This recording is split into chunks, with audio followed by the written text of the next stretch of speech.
Idol, huli natin ngayon. Oh, tingnan nyo naman yung huli natin. Oh, anitan yan mga idol. Napakasarap talaga yung isda dito sa probinsya. Yan yan talaga naman.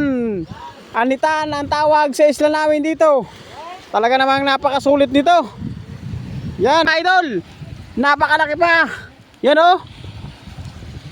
oh, ikugita tayo ka dyan bata kasing haba ng bata, grabe. Oh, napakalaki. Sa tansya ko mga 12 media. Yan oh, grabe.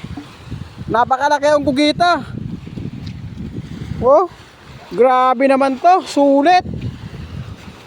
Oh, may pangulam na, makakabinta pa.